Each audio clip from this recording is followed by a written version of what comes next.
For an up-and-coming artist, there's no greater validation of success than securing a record deal. It's the ultimate achievement that signifies you've made it in the industry.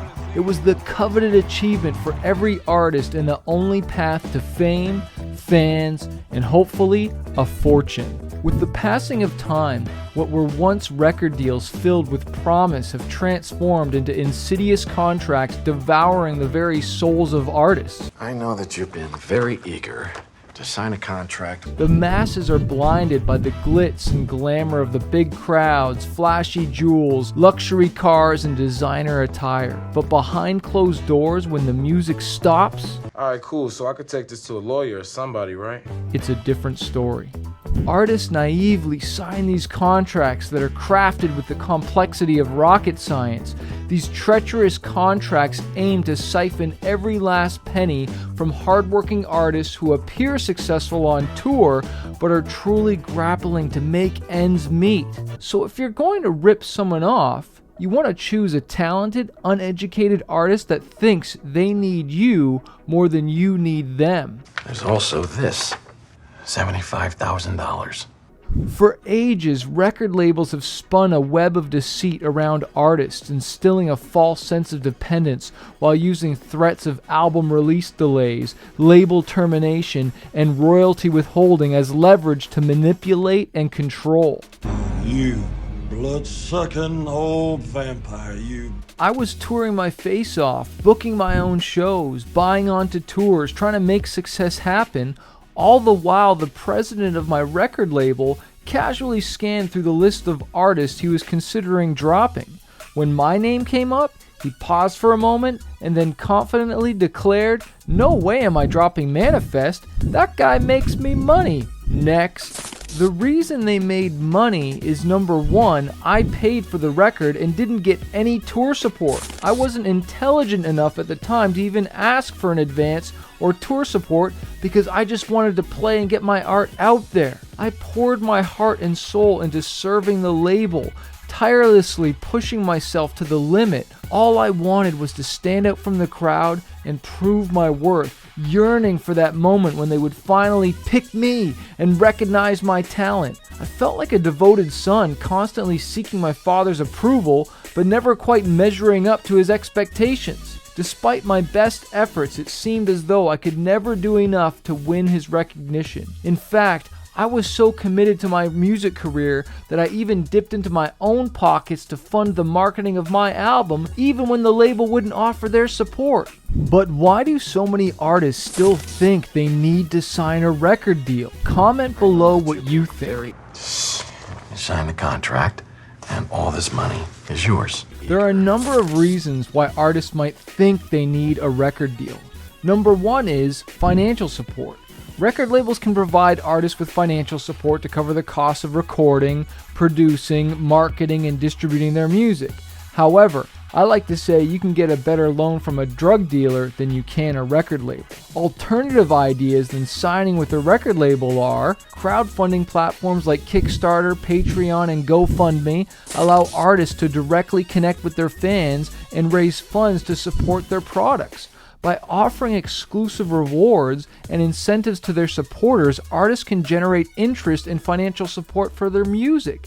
Have you not done a crowdfunding campaign yet? You'd be surprised how many friends, family members, and fans would love to support you, but fans can't take an offer you don't make. A second alternative is licensing. Instead of signing to a record label, artists can look for opportunities to license their music for use in TV shows, movies, commercials, and video games. This can provide a steady stream of income and exposure to new audiences. This is where you need to look up music supervisors and start to write and create music that works for TV and film. One strategy is to stop watching TV and movies and start listening. And all this money is yours. That's my money anyway, Jerry. I earned that money. Now I wrote a lot of his songs. A third alternative idea is grants. Look for grant programs offered by organizations such as the National Endowment for the Arts, the Grammy Foundation, or local arts councils. These grants are designed to support emerging artists and can help fund everything from recording and production costs to touring expenses. If you live in Canada, you definitely need to check out Factor or OMDC, or just do a research of the different grant funding for artists in Canada and your own country. The third one here is small business loans. Instead of borrowing money from a label and then them owning your business, Cash this, please. why not keep 100% of the profits and get a small business loan from a bank? Develop a business plan. Before approaching a bank for a loan, an artist or musician should have a solid business plan in place. This plan should include details about the project's budget, revenue projections, and marketing and promotional strategies. But if you're like me as the artist manifest, you don't want to deal with the headaches of marketing, business, and distribution, and I couldn't agree more. But if you don't get involved in the business side, you're not going to have a business at all. Just look at the most infamous band, the Beatles. Yup, even the biggest musicians got screwed over and made bad decisions. So it wasn't just obscure ones. In 1963, before Beatlemania, the Fab Four made a big business blunder, signing away a majority interest in their songwriting to a struggling music publisher for peanuts. You can play Monday Morning Quarterback now, but the Beatles had no idea they'd be the biggest band of the 60s and of all classic rock. Love Me Do was released as a single and was poorly promoted. Look at Queen, another rock band who signed a bad deal and wrote a diss track about the manager who ripped them off. These words, if they're not careful, by the end of the year, no one will know the name Queen.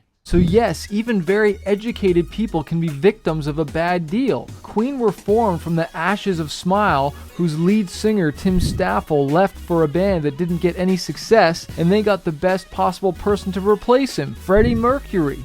He changed the band's name to Queen, then John Deacon joined, and they were all broke and trying to look for a label to sign them. Finally, in 1972, they got a deal with a production company called Trident after being noticed at Delaine Lee Studios.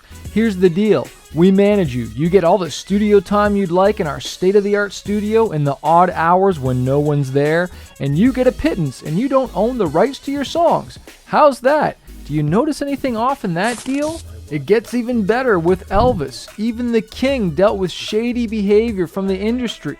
I watched that skinny boy transform into a superhero. Here's something that might surprise you about Elvis. He never toured outside the US. To put it in perspective, his contemporary, Buddy Holly, who died at 22, played in more countries than Elvis did. Why didn't Elvis tour overseas? He surely had fans in Europe, Japan, and Australia. The only other country he played in was Canada, and that was only once in the 1950s. It's all thanks to his manager, Colonel Tom Parker, who managed him throughout his whole career until his death. He was an undocumented Dutch immigrant who was allegedly wanted back in his home country. He told Elvis he couldn't leave the country because he feared that if he went with someone else, Elvis would dump him like yesterday's rubbish. To keep Elvis from accepting offers from overseas, the Colonel made excuses like security and venues are bad. Go watch the new video with Elvis to see the whole thing. But in the end, you gotta listen to yourself. Not only did Parker screw Elvis out of touring the whole world, he screwed him over financially. Parker took 50% of Elvis's earnings for himself. If there's one book every artist should read or listen to on Audible, it's The Truth About the Music Business. What every artist needs to know before they sign a record deal. Some of the topics covered are the pros and cons of being signed and the risks and rewards of going it alone. What record labels are looking for in an artist, what you need to do to give yourself the best chance of being offered a deal, how to send your demo off and actually get a response, understanding the terms of a contract and my $50,000 mistake, how to negotiate the highest advance and best deal possible. If you want to know how much a label really believes in you, look how many zeros there are behind your advance to get an idea. Get this book on Amazon or listen to it on audible.com. We'll put the links below this video. Start my own thing. You can't put a price on peace of mind. I'm out.